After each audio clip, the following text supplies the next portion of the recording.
When Shimron Hetmyer is available, when he is there and playing, I don't think there's any lack of role clarity. I think everyone understands what their role is. So it's just about execution. I don't think there's any lack of clarity. Yes, to an extent, the opening position has been given to Jaiswal, which meant that Padikkal had to go down the order, didn't get too many runs as well at the top, which meant that Samson had to also make a few adjustments. He's a guy who can get you 160 balls. So that is a player that you don't want to keep, waiting for too long. He's not a Pollard or a Stoiner that you want to send towards the end.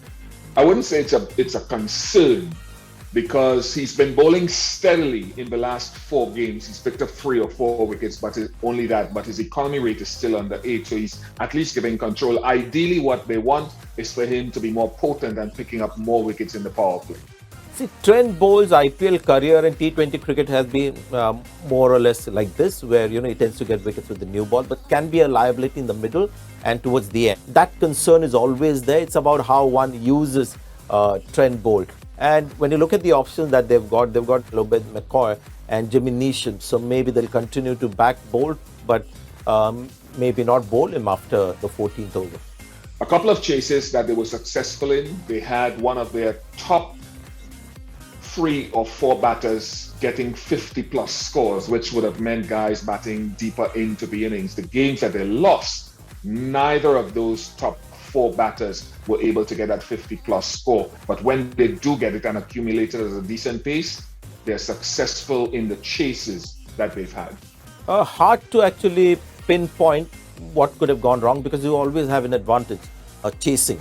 I'm not able to pinpoint anything because logic tells you that there's always an advantage batting second.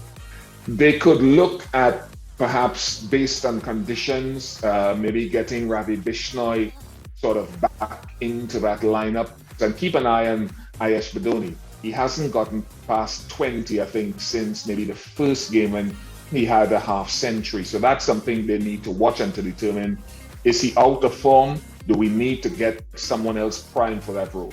I would want to look at the batting order because they're trying to send some young, inexperienced players up the order and they've kept Stoinis and Holder back.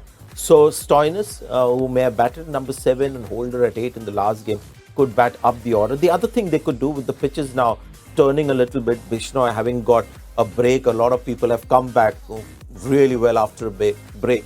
He could come in place of Chamira because they've got plenty of pace options. So if they want to just tweak their bowling a little more variation, then maybe they could think on those lines.